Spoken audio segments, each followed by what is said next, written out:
Welcome. Today we're going to take a look at rhetorical knowledge. We're going to look at just one aspect of rhetorical knowledge, which is audience. Now, rhetorical knowledge overall, this is the skill set that you'll want to have to be a good writer and to be an informed reader and a competent person who can engage in intelligent discussion. So let's take a look at audience here. So for audience, as a writer, what you're going to do is you're going to think about who you're writing this particular piece for. So if you're sitting down to write a blog post or an essay or a short story, whatever it's going to be, you have an intended audience. So you have an individual person or a group of people that you intend to read that particular piece, right? As you're doing that writing, you have that intended audience in mind. You want to appeal to that group. You want to make sure that your information that you're providing is appropriate for that group. And you want to make sure that you're using language that's appropriate for them, a tone that's appropriate, and so forth. Okay? You're also going to have an unintended audience. So you may intend that a particular essay that you're writing is going to be for, let's say, psychology professors. Okay? You want it to go out to psychology professors. That's your intended audience.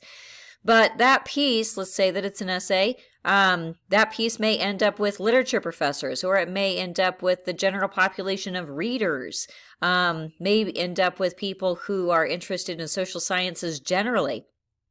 So now that piece has taken on a life of its own. It started off with that intended audience, the people that you intended to read that piece, but now it's taken on its own life and it's moved on to this unintended audience. It's now moved to where other people are reading it. That can change the effect that that original piece that you wrote can have. It can also move on to a future audience. So for example, sometimes we read some pretty old pieces. Sometimes we access content that was written decades ago or even hundreds of years ago.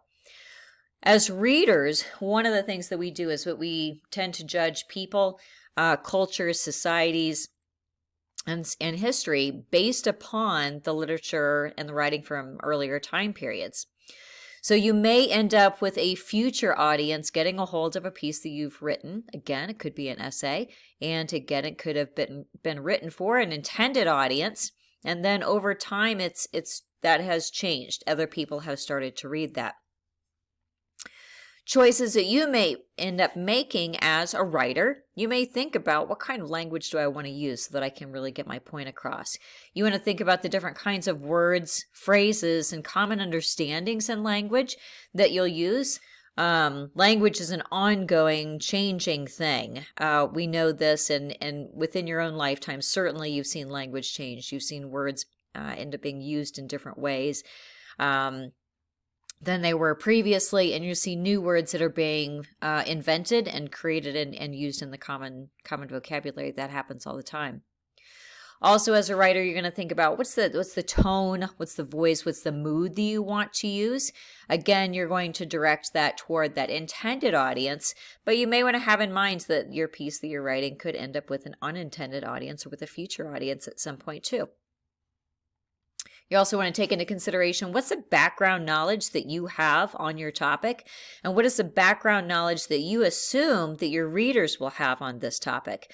You don't want to tell your readers everything. You want to assume that they know a certain amount about that topic already, because otherwise you'll end up kind of talking in circles and giving your readers too much information. And then you also want to take into consideration what's the audience's purpose, and can you meet that as a writer? So what I mean by audience's purpose is, why did your reader come to read that piece in the first place? Readers have a choice in life. They can choose to continue reading your piece, they can pick up your piece, or they can walk away from it and not read it at all.